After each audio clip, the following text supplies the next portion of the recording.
Hey everybody, welcome back to Prismatic Pearl. It's me, Sam. You haven't seen me since Easter. Happy Easter if we are still thinking about that. Last you saw, we were playing around in Ecclesiastes. I'm still not done with that. I promise I'll finish it soon. However, I got some ideas around in my mind. I got some questions that need answering.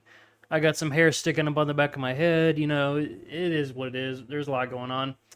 Um, in case you're new here, Prismatic Pearl, we are a email-based subscription service. It's free if you want. It's pay if you want.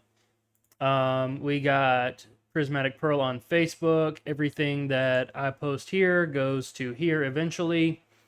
Maybe not immediately, but at some point it'll get over there. Another thing, we're on YouTube. Everything I'm posting now goes straight to YouTube. And for the real VIPs or MVPs, boom, Spotify. If you like Spotify, if you don't have time to watch videos, but you can throw an earbud in, check it out. Um, you're already paying for Spotify, might as well use it, right? That being said, man, I've been scratching my head on this one. We're gonna jump in. We're gonna play around with some stuff. So I was having a conversation with a gentleman from that was planting a church nearby. It's not a church that I intend to go to simply because I have a lot of stuff going on at my church that I need to be involved in. And on top of that, I'll probably be working for the next little bit during those times anyway.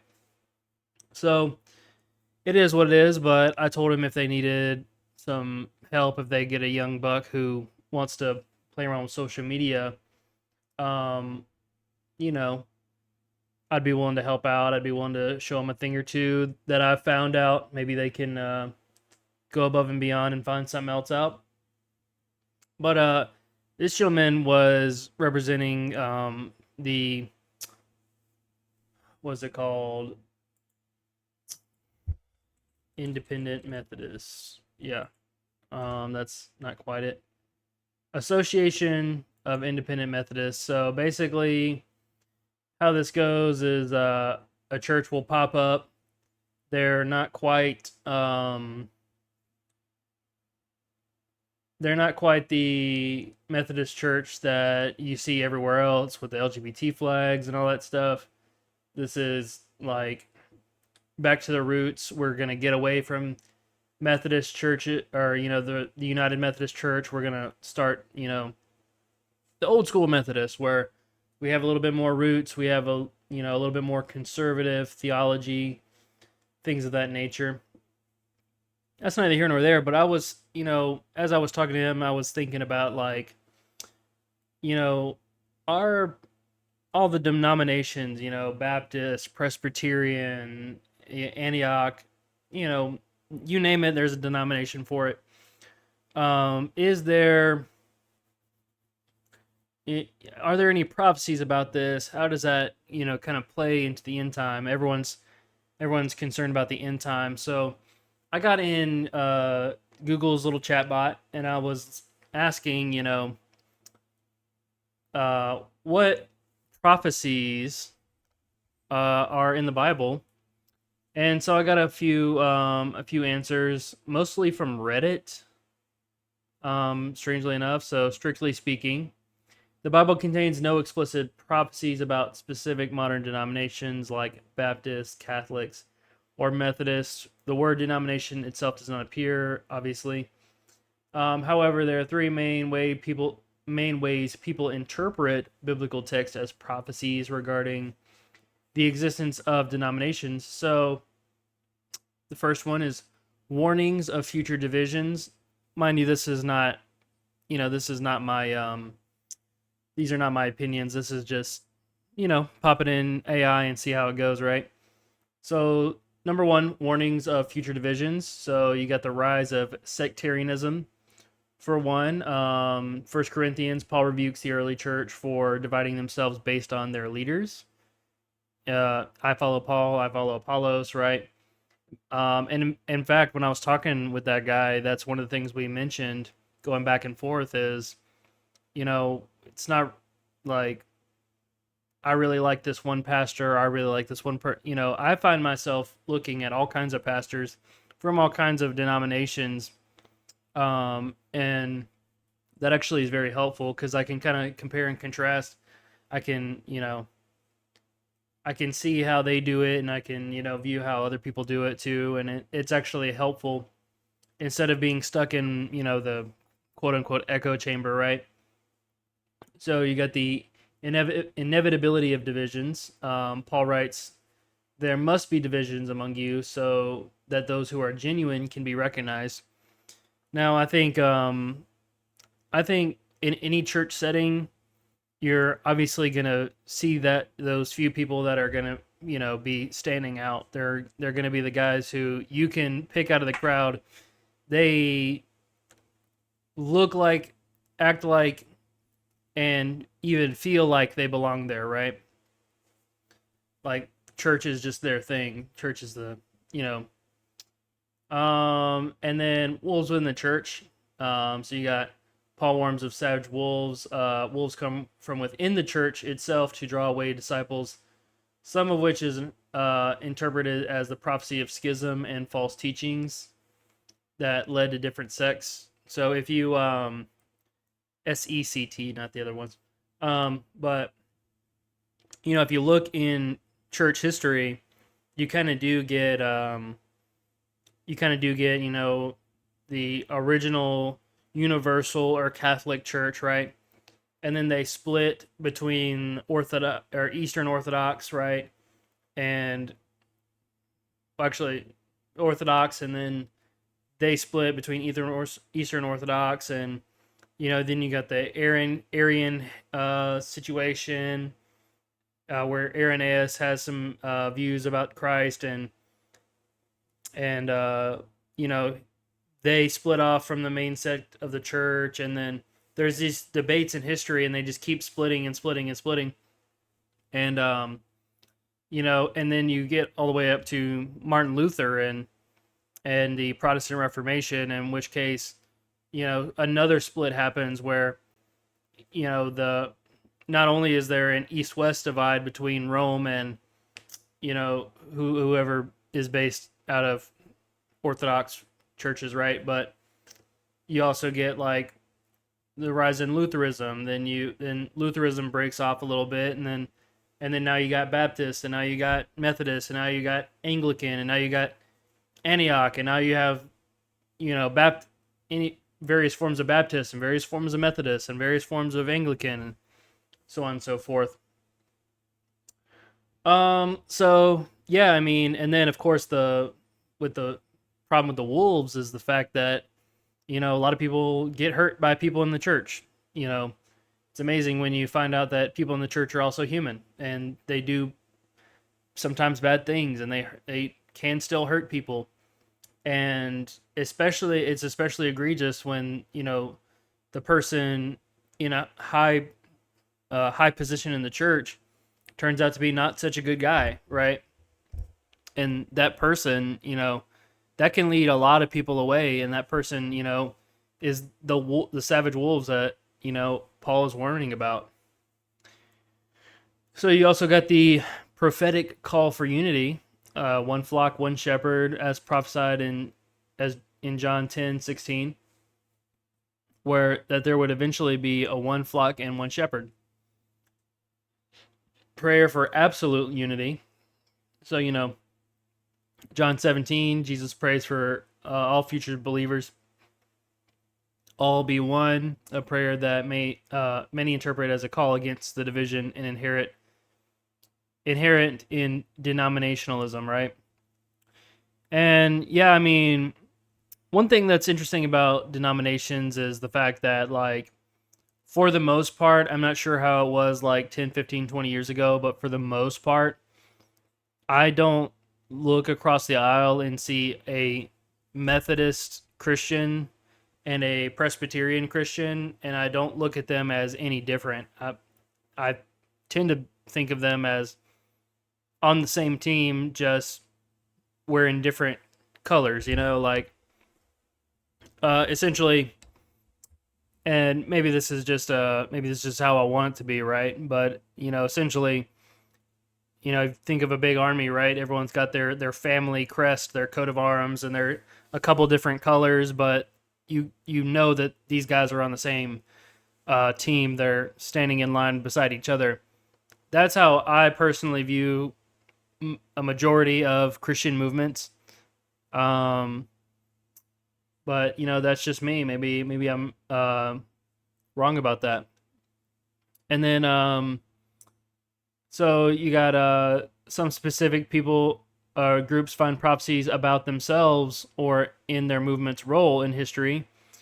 So you got the true church, what is the true church? Some denominations, such as the Catholic Church or the Church of Christ, believe they are the direct fulfillment of Matthew 16, verse 18, where Jesus says, "He will build his church, and the gates of hell will not prevail against it."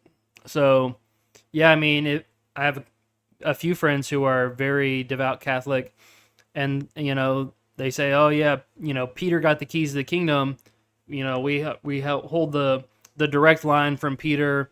All the bishops are in the direct apostolic line from Peter. We're the one true church, the rock. We're all that stuff, right? Catholic Church, Catholic specific. They very clearly teach that. You got restorationist movements, groups like the Latter-day Saints and prophecies of Isaiah in Revelation as predicting a restoration of the true gospel after a period of widespread denominational apostasy. So, my thing is the fact that Latter-day Saints are very, very much not a restoration of the true gospel. And then I was like, I wonder who's putting in this stuff. So out of 15 sites, let's see. Did they change up the sites they were using? They got reform now. So I was like, that's a very interesting thing. And then I realized that all the sources in here were from like Watchtower and JW. And I was like, hold up. Wait a minute. Something's not right. So I asked it to reinterpret the question. It's interesting that this changed after that, because if you were to watching me prep for this, you would have seen like jw.org and stuff like that. So whatever. So I actually like both of these responses. So I said reinterpret this without using JW or Reddit sources. And why did I single out Reddit? It's because Reddit is a bunch of nonsense and people just talking back and forth to each other. And you can get some good stuff off Reddit, but not quite everything you need. It's not researched. It's not thought about very well. Anyway, so which response is better? I want to talk about response A. So while mainstream biblical scholarship and traditional theology confirm the Bible does not explicitly name modern denominations, many theologians and biblical commentators. I should have asked not to put in Facebook either, but whatever. Prophetic patterns or warnings. The following interpretations are frequently discussed in academic and cross-denominational literature. So this one was really interesting, right? Theologians. Let's see. So, yeah, point to warnings that the apostles as prophetic indicators that the unified early church would eventually fragment. So, Savage Wolves thing we talked about. Necessary fractions. Paul states there must be factions among believers. Those who are genuine may be recognized. This is sometimes interpreted as a divine ordering where denominations serve to refine, and persevere core truths throughout history. Yeah, so I mean, I think that's actually pretty cool because if you think about it that way, you know, um, you can actually see which denominations are doing well and which are not. And I think people really want truth. Maybe it's not a trend towards all human nature, but it is like, you know, after a while, you see that churches that are teaching true things tend to, they may not do super well at the beginning, but after a little bit of controversy and proving themselves a little bit, they actually end up getting pretty good. And all the bad churches, they like skyrocket in popularity and then they just crash out. Let's see, the seven churches in Revelations. This one was super interesting. Okay, so the prominent historical prophetic interpretation, often associated with dispensationalism, found in sources like the Scofield Reference Bible, views the seven letters in Revelation 2 and 3 as a prophetic timeline of the church, which, right? I'm not a big fan of the Scofield Reference Bible, but Sardis, the Reformation, often identified as the period of Protestant Reformation, characterized by having a reputation of being alive, but, quote, being dead, or in parentheses, being dead. Philadelphia, as the missionary age, seen as the rise of 18th and 19th century denominational missionary movements. The modern age, Laodicea, interpreted as the current state of lukewarm, wealthy, and divided local denominationalism. Now, that one kind of strikes a chord. I'm gonna be real, because you get a lot of people in the church and they are quite lukewarm, quite wealthy, and very much so divided. But that's not every church. That's, just that's just the trend of worldly people. The parable of the weeds, according to Ligonier Ministries, Jesus' parable frequently uses to explain the existence of denominations, which I don't agree with. Obviously, the wheat and the tares are not denominations, but rather the individual people in the congregation. At least that's how I've read that and understand it. But let's hear it out. So Jesus prophesied the wheat, true believers, tares, counterfeits. Let's actually just bring up the Bible. Let's actually see what the Bible has to say.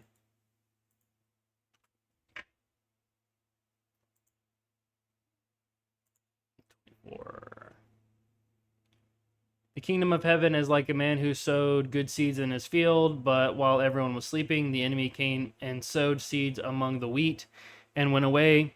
When the wheat sprouted and formed heads, then the weeds also appeared. The owner's servants came to him and said, "Sir, didn't you sow good seed in your field? Where then did the weeds come up?" "An enemy did this," he replied. The servants asked him, "Do you want us to go and pull them up?"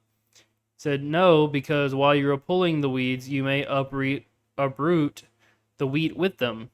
Let them both grow together until harvest. At that time, I will tell the harvesters, first collect the weeds and tie them in bundles to be burned.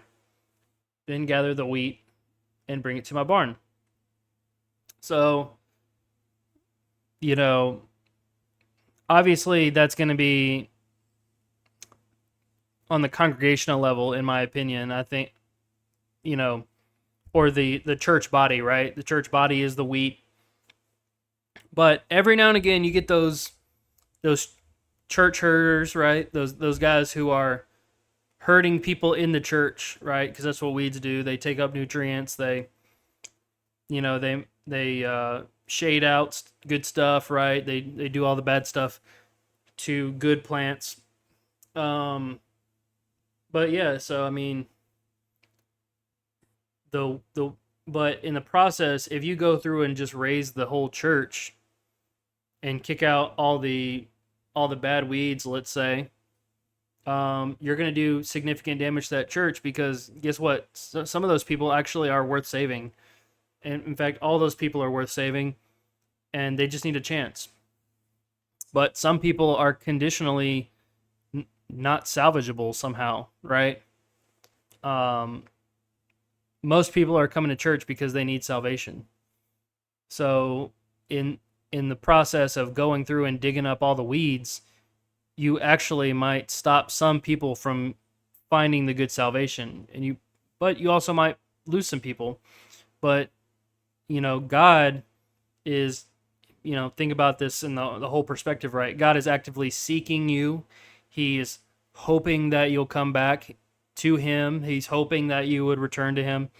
Um, he is patiently waiting on you to return to him, right? So that's one of the things. If you don't give these people the opportunity to repent and change their ways, um, they might not ever do it. So that's kind of an interesting parable there. Now, obviously, a weed is never going to turn into a grain of wheat, but it is. It's symbolic in a way that obviously there's going to be some bad apples in the bunch. All right. Let's see. Direct condemnation. So many groups, such as the Church of Christ in Zion Hill, I guess, interpret Paul's plea for unity as a standing prophecy against denominationalism. Paul asks, "Is Christ divided?" while rebuking those who followed specific leaders. Excuse me. So, I mean, I don't know anything about this church, so I'm kind of looking at some of these Journal of Liberal Arts, and some of these demand their own video, like some of these articles.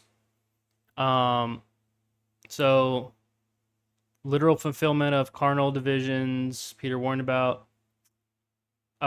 Would you like to explore? So I didn't click that one. I clicked something else. And I clicked this one. So response B, the Bible does not explicitly use. Okay, we get it.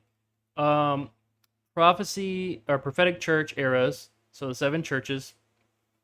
Common historicist interpretation of Revelations 2 and 3 suggests that the 7 literal churches of Asia Minor represent 7 consecutive ages in church history. Proponents of this view, such as Thomas Brightman and modern teachers like Hal Lindsey, align these churches with denominational shifts. Ephesus is the apostolic age. Sardis linked to the Protestant Reformation, highlighting a return to scriptural authority, but also a name that you are alive, but you are dead. Philadelphia associates with great missionary movements and evangelical revivals. Laodicea often interpreted as liberal or lukewarm church era leading up to the end times. So, this might be where we're at right now. That being said, though, I want you to consider that in in these scriptures, right, in Revelations 2 and 3, where the churches, it's not a good time for the churches. They are not having a good time. They're being judged, right? They're basically getting their score read back to them, and all the scores fails. Okay, think about that for a second. So you go back to the internal wolves, right? Inevitability of factions, sectarianism, right? Here's one. 2 Timothy 2, when people will not endure sound doctrine, but will accumulate for themselves teachers to suit their own passions, leading to the proliferation of diverse and conflicting groups. So, that could be that could be true of Protestants, but I see this a lot more with liberal movements, right? The explosion of Gnosticism. I got people that I like. I have a standard, right? My standard tends to be, very often will I not choose to defriend somebody off Facebook because you get those toxic people that just want you to defriend them, right? They want to prove how intolerant and how insensitive you are. So I'm like, you know what? I'm not going to do that. If you want to unfollow me and prove your own point, you can. But I'm going to be real with you. Sometimes I just have to hit that unfriend button, right? Because there's only so much I can there's only so many times I can view Jesus wearing a trans flag as a sash around his body and stuff like that, and I'm like, dude, that is not endure sound doctrine, but accumulate for themselves teachers to suit their own passions, right? Um, that's it by example. They're like, that is, if you want to talk about literal, that is the literal situation. So then we got the leads. So I followed up with, are there any indicators that denominational congregations are going out of favor for a more unified theological community? And again, I should have asked Reddit to not show up in this, but let's look at this. Recent data shows a dramatic shift in how Americans identify their faith. So you got rapid growth in the 1970s, less than 3% of Americans identified as non-denominational by 2022. So I mean, that's what a lot of time. That's a lot of time. But yeah, I mean, 35% of Protestant, but there are now approximately 40,000 non-denominational congregations in the U.S. So Mike Winger did a good video on this myth, I'm going to call it, the 40,000 non-denominational. Catholics love using this. Did you know there's 40,000 non-denominational congregations? How do you even keep that in line? There's not, okay? 40,000, a denomination, according to how they do this is they go, if there's, I think it's a group of 7 people that form a church structure, that is a new denomination, even if they adhere to all of SBC or, United Methodist Church or whatever. If they're United Methodist Church with 7 members, they are a new denomination, okay? Now, maybe it's not the right amount of numbers, but at the same time, like, that's kind of how they do this. So there's not 40,000 non-denominational congregations. There are approximately 40,000 groups of various denominational creeds that make up unique churches. But anyway, that being said, potential dominance. Some researchers predict that non-denominational Christians could overtake Roman Catholics as the largest religious tradition in America within the next 15 years. So, CBS News, Washington Times. So those are pretty reputable sources. That being said, I don't think Roman Catholics actually would be upset about that too much, right? If Roman Catholics, they believe they're the one true church, everyone else could be wrong, and they'd be fine with that. And not everyone, but at the same time, if you're right, the other person can't be. The other person also can't be right at the same time. So, let's see. Indicators of a shift. Reduce barriers to unity. Denominational labels are increasingly seen as barriers to unity between Christians who have a slight theological differences but share core beliefs. So this is kind of why I say I'm Southern Baptist. I grew up in a Methodist congregation. I've gone to non-denominational churches off and on. So my views don't necessarily always align with Southern Baptist Convention. However, I very strongly align with Southern Baptists. By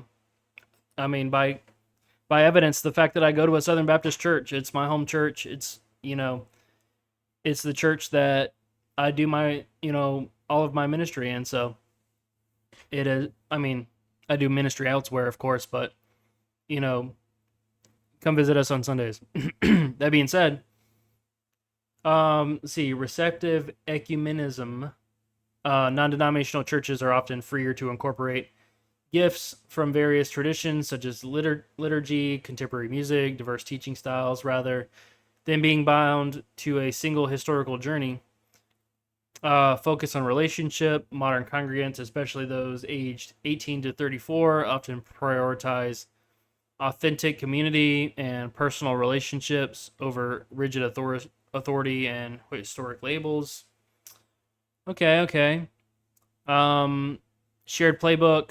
So many churches, regardless of background, now use similar music, curriculum, digital strategies.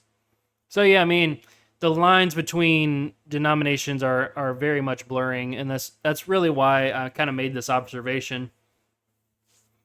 And then you get decline of tradition. So mainline groups such as United Methodist Church, Lutherans, Presbyterians have seen their shares of population drop significantly. Denominational congregants are aging rapidly. For example, 65 plus demographic in the mainline Protestantism grew from 22 to 38% in recent years, while younger participation plummeted. Loss of traditional religious institutions and pastors have reached all-time lows, pushing people towards independent or looser community structures. This is also why some people will say, well, if I am the church, then I'm just going to watch church online and not engage in the physical act of going to church, right? And then you get counter trends. So denominations still provide structured accountability for leaders. Yes, yes, yes, yes, yes. You don't have accountability towards your leader if you don't have the structure to support it. So if you go to church, you have your leadership structure. You got your Matthew 18 situation, right? The you know, approach somebody individually, or if they don't listen, the two witnesses thing, two or three witnesses, and then if they still don't, follow, then you bring it to the church, and if they still don't follow, then you treat them as a heretic. So I mean, or as a non-believer rather. You don't treat them as a heretic, but the wrong non-believer. Um, so yeah, you got some argue that denominations protect a unified confession, um, or specific theological convictions can be lost. And most people don't really know about confessions, right? So it's not where you go in your box and you confess to a priest or something like that. No, the confessions, they actually tend to be these letters of things that the church is struggling with and how they dealt with it.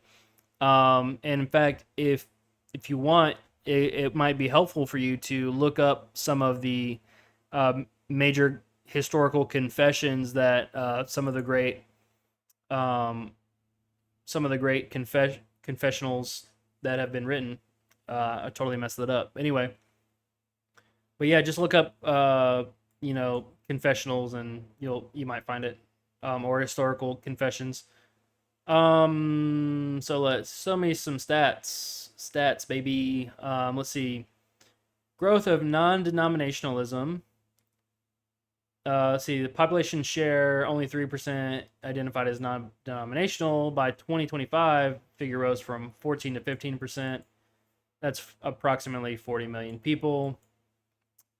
This is Americans, by the way. Let's see, Hartford Infant Daily Yonder. Hartford. So that's some pretty good resources right there. Graphs about religion. Interesting. Okay. Protestants, 33%. Now, now identifies as non-denominational, up from roughly 20% in 2010. Then you got, like I said, this is really a myth. This is, in my opinion, but anyway, you got the decline of traditional denominations. So from 2007, evangelicals from 26% to 23%, Sharp down mainline Protestant from 18 to 11. Black Protestant churches to down to 5%. And then you got Roman Catholics stable but still down. Specific losses, you got Lutherans took a beating and lost over 10%. Southern Baptist largest has shrunk. Its share of evangelical identifiers is dropping from 41 to 36%. So not good for Southern Baptists. Demographics of the shift, you got age gap. So let's see, 25 non-dominant. Oh my goodness, I should have picked an easier word. 25 non-denominational members are over the age of 65 compared to 31% in evangelical denominations. Then you got retention. So non-denominational groups are increasingly sticky. A young person today is now just as likely to be raised non-denominational as they are to be Southern Baptists. That's actually really interesting. Because when I was growing up, you almost never heard of somebody being raised in a non-denominational church. But now it's very likely. So let's see. Non-denominational church are very likely to be multiracial. I think that's a good thing. I think that's awesome. Approximately 37% of these churches have at least 20% diversity, whereas only 25% of evangelical churches reach that level. I think that's a tragedy. I think that we should be able to cross those. It's 2026. We should be able to cross those boundaries. But hey, and then you got general religious engagement. So for the first time in 80 years, less than half of Americans reported to belong to a specific house of worship. Only 47. Importance of religion. Only 47% of Americans say religion is very important in their lives, as a record low from 75% in 1952. Those who religious affiliations now make up the nuns. No religious affiliation, 24 to 29% of the population, and a massive increase from just 2%. And then, this wasn't quite clear, right? Evangelical, mainline, black, right? So I wanted to ask, just in case we needed to, just in case I wasn't clear on that. So mainline Protestants, United Methodists, Episcopalians, Presbyterians, Lutherans. Generally more liberal, progressive. They often view the Bible as a living document that can be interpreted through the lens of modern science and social evolution. I tend to agree with modern science. I do not agree with social evolution. Right, so I can say that evolution probably has a place in creation. I cannot say that means now boys can be girls. Okay. Typically supportive of social justice. Social justice, yes, depending on what you mean by that. The problem is in these groups, right? Social justice could be anything that agrees with these things. That's all social justice means, right? Inclusion, yeah, I can agree with inclusion, right? I can agree with environmentalism. I think it's good to take care of our globe and all that stuff. Vibe, liturgical, traditional, community focused. Though they are currently seeing the sharpest decline in numbers, and this is what I was talking about earlier, right? You get the liberal stuff, you get really, really good stuff at the gate, right? Because everyone's like, oh, they're so inclusive, they're so nice, they're so this and that and this and that.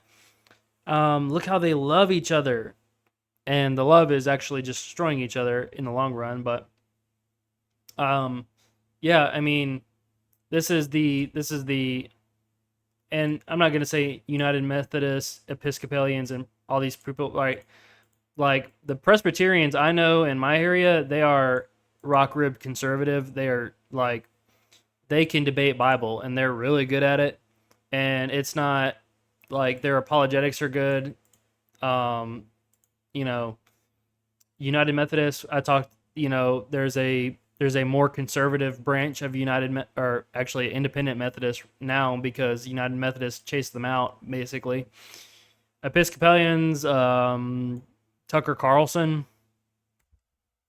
that's the only Episcopalian person I know. Lutherans, I always thought them to be like Catholic light, but I guess not, right? Because Catholics would not stand for this. But that's just me. Evangelical Protestant, Southern Baptist, Assemblies of God, many non-denominational churches. Uh, Theology, very conservative. They emphasize born again experience, right? I would like. I'm telling you, born again experience is real, right? Everyone's like, "Oh, she's a born again Christian," but I'm telling you, like, I know some people who have been down some pretty rough paths, and then they're like a new person, and I agree with that. I think that's very good. Supreme authority of the Bible. Yeah, yeah. You can't just change the Bible on a whim, right? The Bible tends to be that rock that you kind of run up against. And the importance of evangelism. Evangelism. That's what I'm doing right now. Evangelism. Sharing the faith. Social stance, generally conservative on moral issues such as abortion and traditional marriage. Yeah. Guilty as charged. Vibe, highly varied. Yeah. Because, some people put us down as, concert and a TED Talk, and some people are, it's only piano, no drums or anything. And so I don't know enough about the Black Protestant Church. But you got AME Church, National Baptist Convention. I tend to think of anything that talks about vines, true vine, grapevine, things of that nature. Those are typically are Baptist, or those are typically are black churches somehow for some reason. I don't know why, but it's cool. I like the vibe. But similar to evangelicals in their faith, view of the Bible in personal piety, socially conservative but politically progressive. Here's one thing about people that I know that are Black Protestant. Like, they're the first people that are going to hand you $20 and if you need it. Like, if you say, hey, I'm having a hard time, they'll like, they're charitable. They're straight up charitable. They'll hand you some money, and a lot of times they're really good business people. Like, they're super nice people, super well kept, right? This is not whatever you might think about. I don't know what kind of biases you may have, but like, I know some people who are very deep in the Black Protestant movement, and they're very awesome. And they're smart. They know Bible very well. Often characterized by expressive worship, powerful preaching styles, and deep focus on communal liberation. Yeah, you know what that looks like. Okay, I'm not gonna go into that.